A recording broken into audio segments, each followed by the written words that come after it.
Good morning and welcome back everybody to Video Diary on the Farm. Monday morning, and yeah, we've had a dry weekend. Well, nothing to mean anything, and the forecast looks set to be good for the week, so which is all a good thing. The focus for this week's video will be on fertilizer spreading, spraying, and getting feeders on the wheat and finishing off the liquid nitrogen. And we're having the Miscanthus cut this week, so there'll be some footage of that to show you. So I hope you enjoy the video and the update, and we'll see you at the end. What a lovely sunny morning it is. Things are starting to move. Well, slowly but surely it will warm up. The rape in front of us after the mushroom compost, update on that. It is certainly moving, as you'll see in a minute. I mean, it's getting to that time of year, but it's been very cold at night and that, but when you look at it now, it's touching. Yeah, it'll soon be getting its main dose of nitrogen on that well. And yeah, I'm off finishing off the first wheats now. I'm going to give them their first dose of nitrogen, the ones I haven't done, so that'll all be that job sorted out. And then on to a bit of spraying. As you can see, but furrows have been dragged out where it's been so dry on this upcoming peas, this field. So it's all ready then for putting the base fertilizer on for the peas. And then, yeah, sometime they'll get drilled. I don't know when yet at the minute, but yeah, I don't even know if they've started drilling yet, but not for long if things warm up anyway. Yeah, the first wheats are just starting to look a little hungry now, so giving them this nitrogen, it'll just give it a kickstart and help it get growing.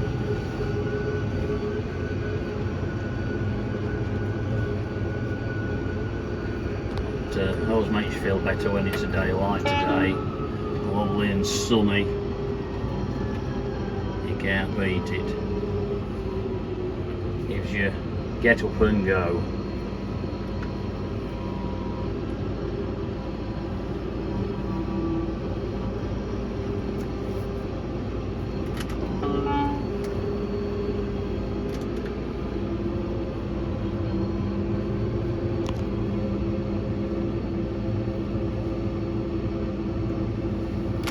Again.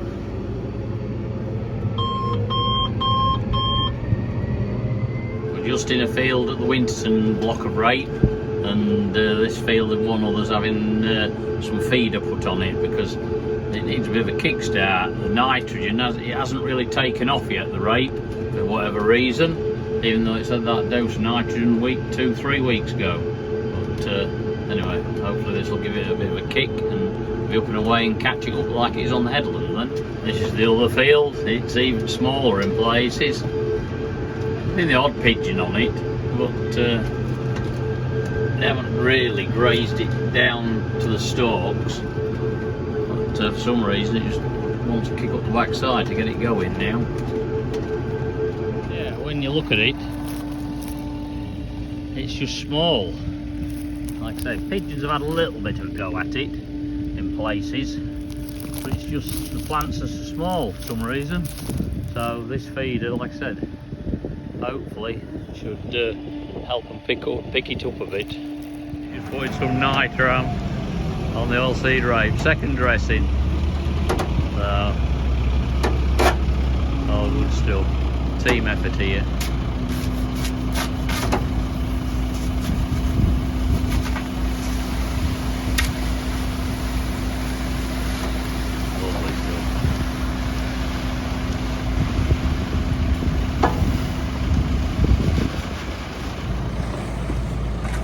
Warning.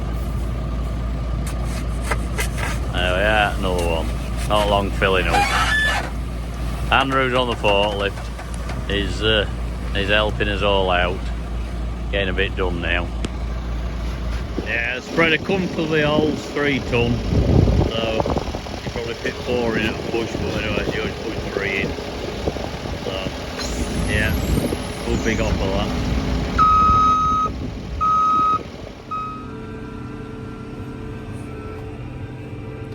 Here George is in the oilseed rape, putting its second dose of nitrogen on, as I said before, and on the second pass we're using the variable rate approach to try and encourage the crop to grow more where it's needed. And if you watch the screen of his spreader, you will see the rate, how it alters according to the map colours. The rate at the minute is 290, but as he passes into the blue it drops to 260 kilograms a hectare.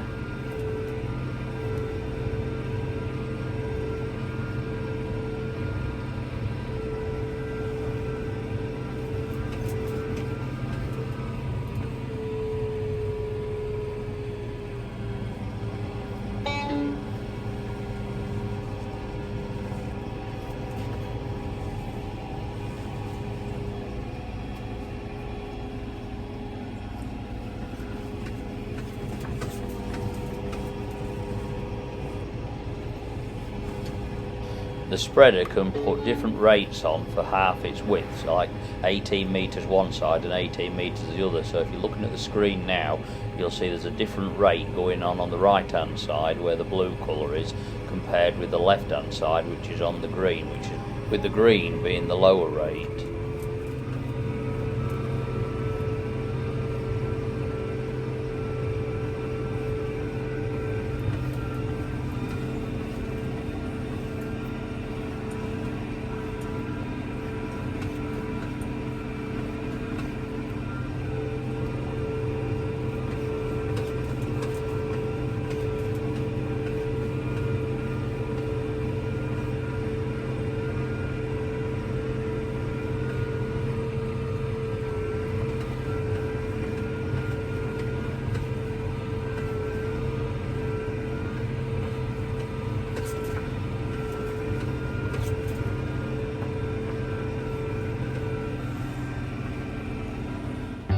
Here George is applying polysulfate, which is a sulfur replacement for the crop's nutrition needs. Even though I put it on with a liquid fertiliser, it's still not enough to meet the needs of the crop, so that's why we put it on as a separate dose. We could put it on all in one dose with the liquid nitrogen, but that would require a really large quantity of liquid nitrogen, because as the nitrogen content goes up, the sulfur decreases, or vice versa. If you're putting a lot of sulfur on, the nitrogen content goes down, so you have to put a lot more litres per hectare on to get the same nitrogen. So that's why we do it this way. And it's a quick process, because George is only putting 75 kilos a hectare of polysulfate on, so he soon gets across a lot of fields.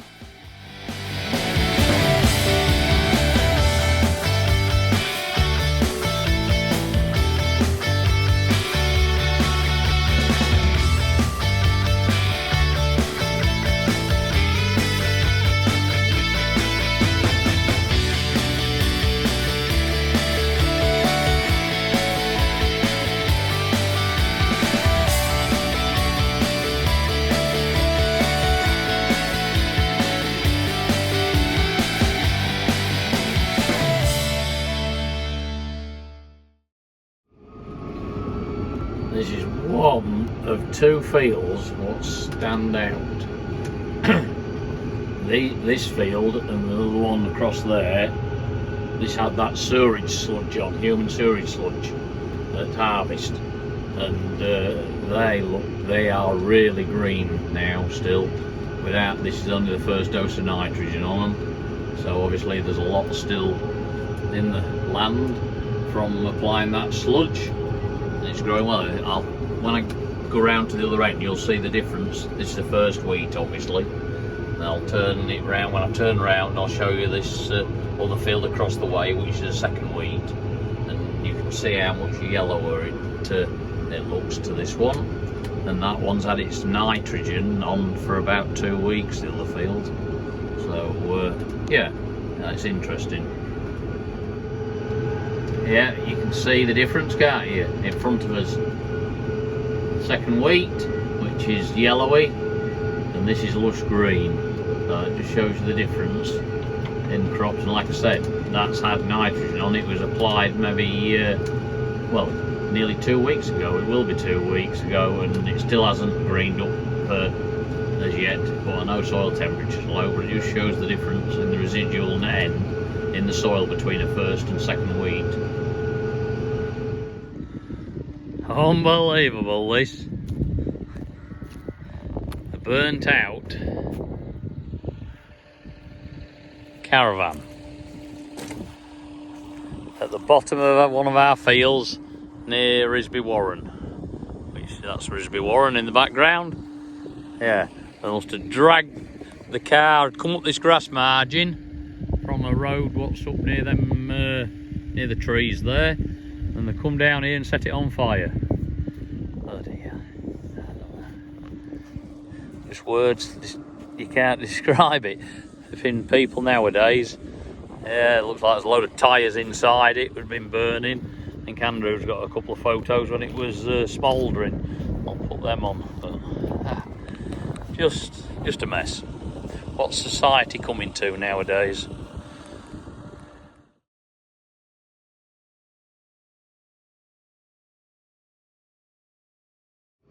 Just at Melton at the moment, giving the beans what we drilled last week, pre-emergence. Yeah, ideal conditions, going well. As you can see, I've got a nice custard coloured spray. So, yeah, see it's going on anyway. But yeah, conditions are ideal. Nice seed bed, and it's dry. Using forward and back facing nozzles and one downwards, facing downwards in between.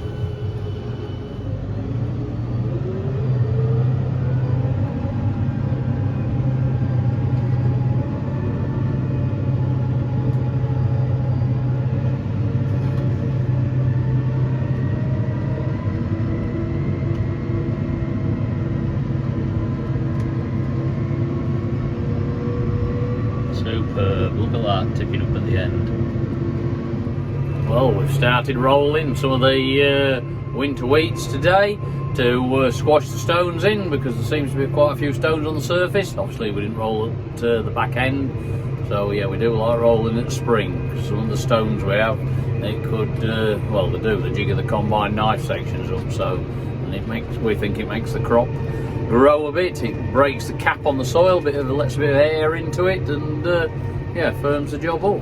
Anyway, Derek's on with that, with the 939. There he is. We'll try and get a bit closer. We'll have a look at him a bit later, hopefully. Yeah, it's good now. We've gone to 36 metres. It's even better than what it was before.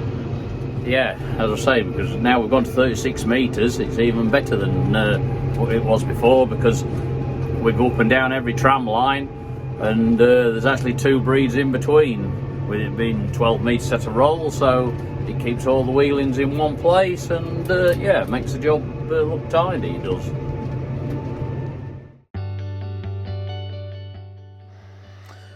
Well, we're finally getting the Miscanthus cut while it's dry. We're down Roxby Cars, and as you can see, the land has dried out considerably. Even though there's still some water standing, it's a lot drier than it was. Anyway, by the time I got down there, they'd started a field, and they'd nearly finished this other field which I'm on now. But this was really wet last year in places, so they didn't get it all cut. But at the minute, they managed to get it all cut, which is a bonus. With all the leaves dropping off the Miscanthus stems onto the floor, this creates a great big mat, so it makes the forage harvesters float on top of it. So that's why where it is wet, they can sort of travel.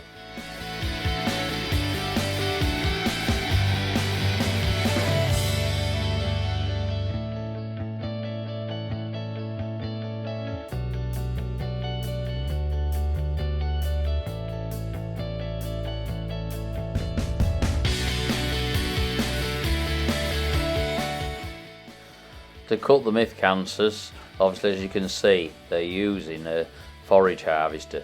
but this forage harvester has been modified to cut Miscanthus, because if it's chopped up like grasses with its normal drumming, it just pulverises the brittle Miscanthus, and there's nothing left to bale.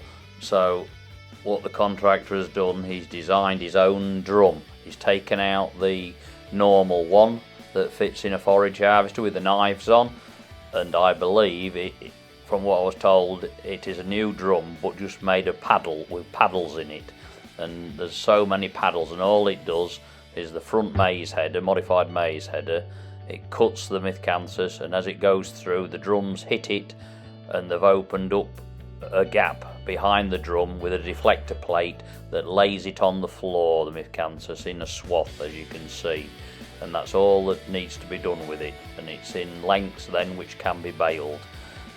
Obviously the more brittle it is, it will go a bit smaller pieces, but yeah, he's got the job right now, and it does a lot of acres a year this way, and yep, seems to work very well.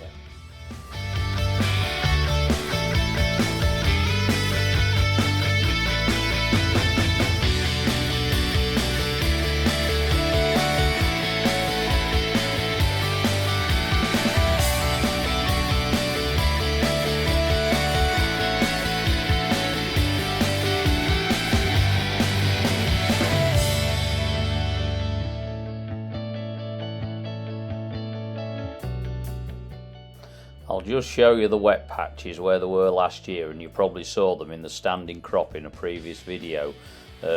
Where it's wet here, it wasn't cut last year, they couldn't get near it, so it was left standing, but this year they managed to get through it and cut it. Now whether the baler will bale it remains to be seen, depends if it stays dry, but the crop was really thick where they didn't cut it last year, because obviously it had about 2 if not 3 years growth on it, at least 2 years growth on it, so it thickened out. But anyway, it looks like we're going to get a lot more baled this year than what we did last year.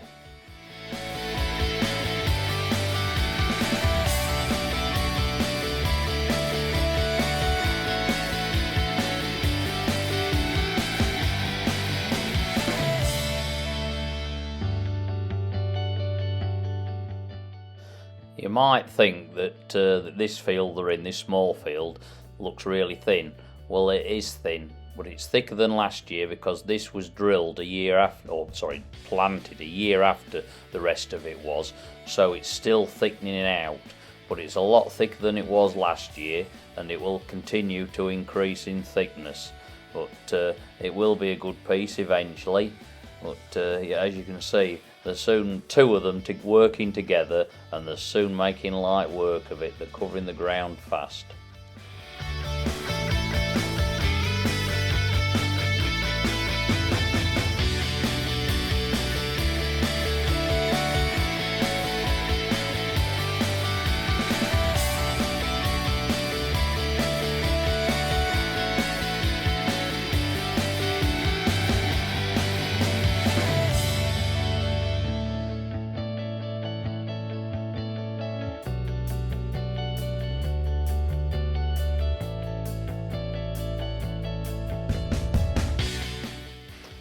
Each of the foragers is equipped with GPS steering, so it makes it highly accurate, and they can go wherever they want then.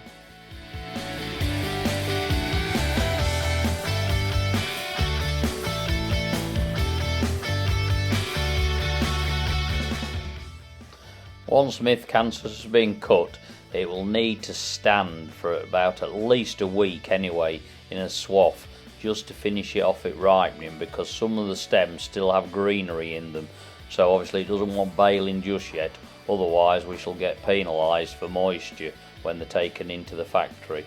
So they'll be left at least a week, and we're just fingers crossed the weather keeps dry and we can get them baled and led off in good conditions, while the land will carry the baler nicely.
finished the field and then they called it night. And they've had a good afternoon really, because they only started during the afternoon, and this was the third field that got done, so they're making light work of it. Anyway, they'll be back tomorrow to finish off. I think we had approximately about 120 acres to do, so yeah, they'll get done nicely tomorrow, and yeah, job's good. And with it being so dry this year, a bit different to last year anyway.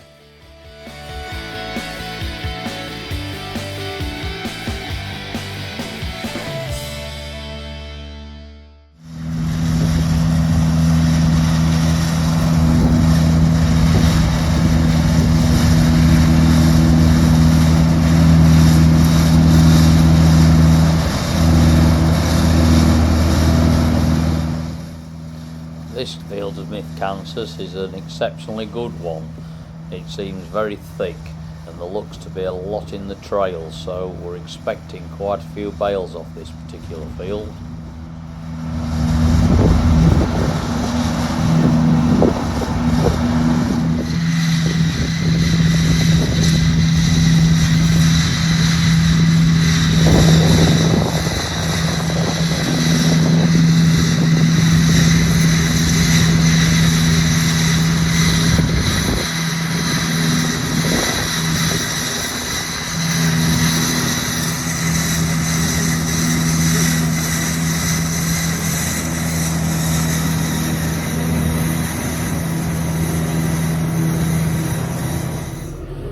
Well, that's it for this week's edition of Video Diary on the Farm. I hope you enjoyed it, and it's been interesting. Hopefully by the time you see this, we'll have got the last field, or two little fields of spring barley drilled, because the sheep have been removed from them from grazing stubble turnips, and yeah, we'll get it drilled and that's us all drilled up then.